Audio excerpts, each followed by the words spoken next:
স্বাগত দীপ্ত সংবাদে, সাথে আছে আমি কাজী আসিফুজ্জামান। ঈদের পর আবারও রাজধানীতে দেখা দিয়েছে জ্বালানি তেলের সংকট। সোমবার সকাল থেকে এই সংকট বেশি দেখা গেছে। পাম্পগুলোতে ডিজেল পাওয়া গেলেও বেশিরভাগ পাম্পে পাওয়া যাচ্ছে না অকটেন ও পেট্রোল। কদিন ধরে সরবরাহ ঠিক থাকলেও ট্রাস্ট ফিলিং স্টেশনে অকটেন সরবরাহ করতে পারছে না কর্তৃপক্ষ। এজন্য বিজয় সরণি পর্যন্ত মোটরসাইকেলের দীর্ঘ লাইন দেখা গেছে। ফিলিং স্টেশনের কর্মীরা জানান দুপুরের দিকে অকটেন পৌঁছাবে, এরপর থেকে তারা সরবরাহ করতে পারবেন। এদিকে জ্বালানি তেলের সংকট এবং নিরাপত্তা নিশ্চিত না হওয়ায় পাম্পগুলো বন্ধ হওয়ার শঙ্কা জানিয়েছে, বিবৃতি দিয়েছে পেট্রোল পাম্প ওনার্স অ্যাসোসিয়েশন।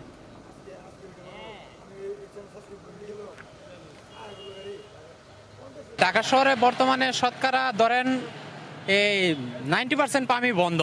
এই পাম্পটাতে তেল দেয়, তাই 2 দিন যাবৎ সিরিয়ালে আছি, তেল পাইতেছি না। আজকেও সকাল 6টায় আসছি, বাসায় আসছি 5:30 6টার মধ্যে বাসায় চলে যেতে পারবো। নাস্তাও খেয়ে আসছি, কিন্তু এখন বাজে 11টা 28। আমি 10:30টায় আসছি, সিরিয়ালে দিছি। এখন এনারা আশ্বাস দিচ্ছে যে গাড়ি ছাড়ছে। এখন গাড়ি আসতে হয়তো আধা ঘন্টা 1 ঘন্টা লাগবে, তারপর থেকে আল্লাহর আশীর্বাদে সবাই তেল পাবে। সকাল থেকে রাজধানীতে জ্বালানি সংকটের খবর সংগ্রহ করছেন সহকর্মী দিলশাদ অ্যানি। আরও খবর জানাতে সরাসরি যোগ দিচ্ছেন তিনি। অ্যানি, জ্বালানি সংকট নিয়ে ভুক্তভোগী ও পাম্প কর্তৃপক্ষ কি বলছেন আমাদের জানান।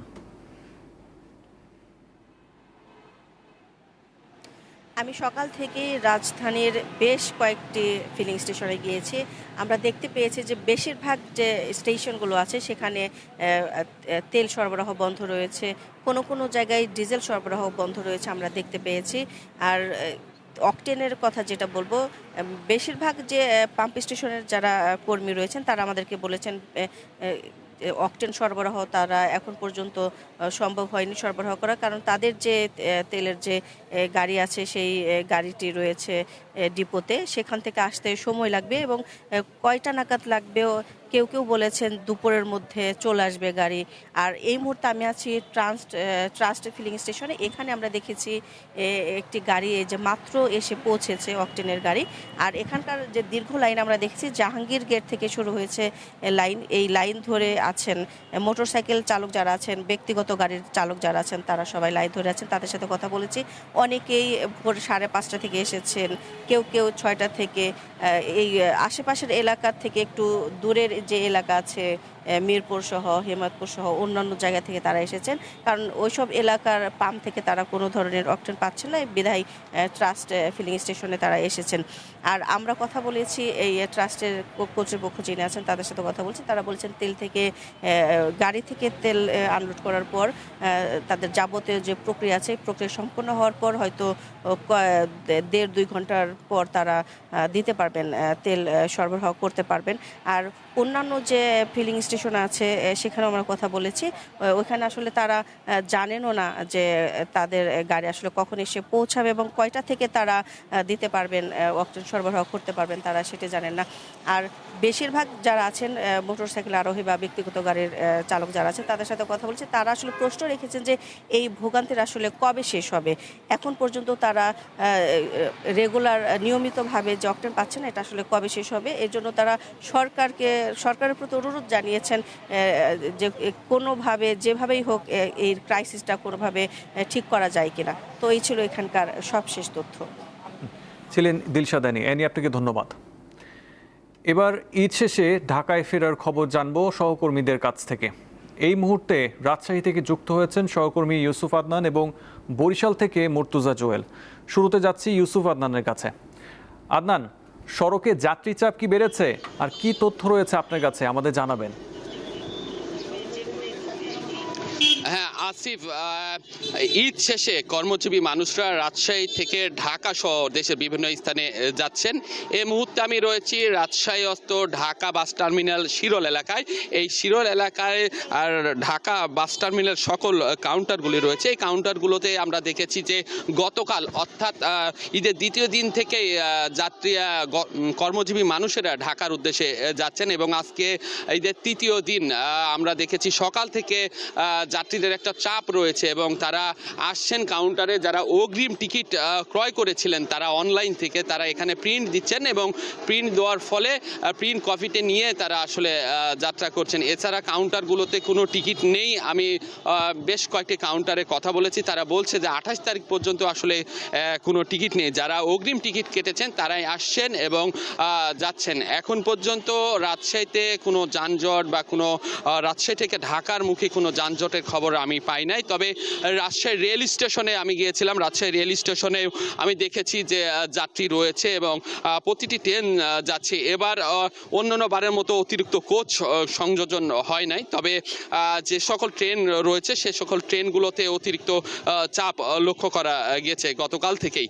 এবং এই যে ঘরমুখী মানুষেরা ঘর থেকে আবার কর্মজীবী ঢাকায় যাচ্ছেন এবং একটি ভিড় আমরা লক্ষ্য করতে পারছি। আসলে এই ছিল আমার কাছে রাজশাহী থেকে সর্বশেষ খবর। এবার আমরা চলে যাব বরিশালে আমাদের সহকর্মীর কাছে। সহকর্মী মুর্তুজা জুয়েলের কাছ থেকে জানবো বরিশালের সর্বশেষ খবর। ধন্যবাদ আপনাকে। রাজশাহীর মতো বরিশাল থেকেও কর্মস্থলে ফিরছে মানুষ। গত 17 মাস থেকে আরম্ভ হওয়া টানা 7 দিনের ছুটি শেষে কিন্তু বেশ ভিড় আমরা লক্ষ্য করছি। রয়েছি নগরীর রূপাতলী বাস টার্মিনাল এলাকায়। এখানে কিন্তু বরিশাল সহ দক্ষিণাঞ্চলের 6 জেলার বাসিন্দারা এই বাস টার্মিনালে আসছেন এবং এখান থেকে তারা রাজধানী ঢাকা সহ বিভিন্ন জেলার উদ্দেশ্যে যাত্রা করছেন। এখানে বাস কাউন্টারগুলোতে আমরা দেখতে পাচ্ছি যে প্রচুর ভিড় রয়েছে যাত্রীদের। ঢাকার দিকে যেভাবে মানুষ ছুটছেন একইভাবে কিন্তু আদনান ঢাকা থেকে এখনো কিন্তু যারা ছুটি পেয়েছেন ঈদের পরে তারা কিন্তু বরিশালে ফিরছেন এবং এখান থেকে তারা বিভিন্ন অভ্যন্তরীণ রুটের উদ্দেশ্যে যাত্রা করছেন এবং ব্যাপক ভিড় বাস টার্মিনাল এলাকাগুলোতে রয়েছে। একটির পর একটি বাস কিন্তু যাত্রী বোঝাই করে গন্তব্যের উদ্দেশ্যে ছেড়ে যাচ্ছেন। একইভাবে কিন্তু আগামী রোববার পর্যন্ত অর্থাৎ 29শে মার্চ পর্যন্ত বরিশাল থেকে রাজধানী ঢাকার উদ্দেশ্যে সকল বাসের যে টিকিট অগ্রিম টিকিট সেগুলো কিন্তু বিক্রি হয়ে গিয়েছে। একইভাবে বৃহৎ আকৃতির 20টি লঞ্চ যেগুলো বরিশাল থেকে সরাসরি ঢাকার উদ্দেশ্যে চলাচল করে এই লঞ্চগুলোরও কিন্তু আগামী 29শে মার্চ অর্থাৎ আগামী রোববার পর্যন্ত লঞ্চের যে কেবিন সেগুলো কিন্তু বুকিং দেওয়া হয়েছে। অর্থাৎ ঈদের ছুটি শেষে কিন্তু লঞ্চ এবং বাস উভয় ক্ষেত্রেই কিন্তু আগামী 7 দিন পর্যন্ত টিকিট বুকিং করে রাখা হয়েছে। অর্থাৎ এই যে ভিড় সড়কে এবং নৌপথে এটি কিন্তু আগামী রোববার পর্যন্ত অব্যাহত থাকবে এমনটি কিন্তু আমাদেরকে বলেছেন বাস মালিক এবং নৌযান সংশ্লিষ্ট যারা রয়েছে তারা। অপরদিকে সড়কে এবং নৌপথে যাত্রীদের নিরাপত্তায় বিভিন্ন পদক্ষেপ গ্রহণ করেছে নৌ নিরাপত্তা ও ট্রাফিক ব্যবস্থাপনা বিভাগ।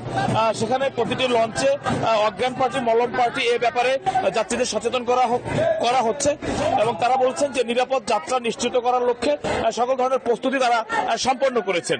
আমরা এই মুহূর্তে চলে যাব স্টুডিওতে, সেখানে রয়েছেন আসিফ।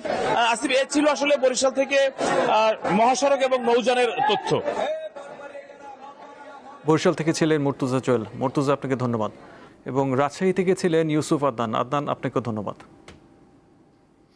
এবারে কেওয়াই স্টিল চট্টগ্রাম সংবাদ।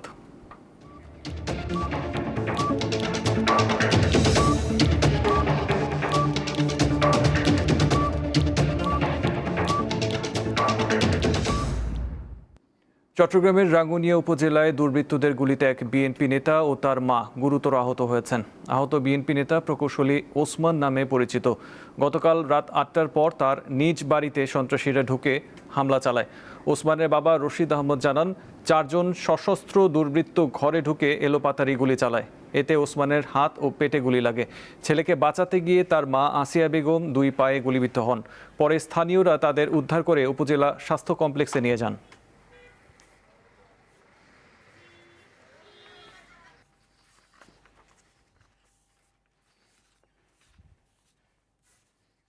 এই ছিল এখনকার মতো। পরবর্তী সংবাদ দেখার আমন্ত্রণ রইল।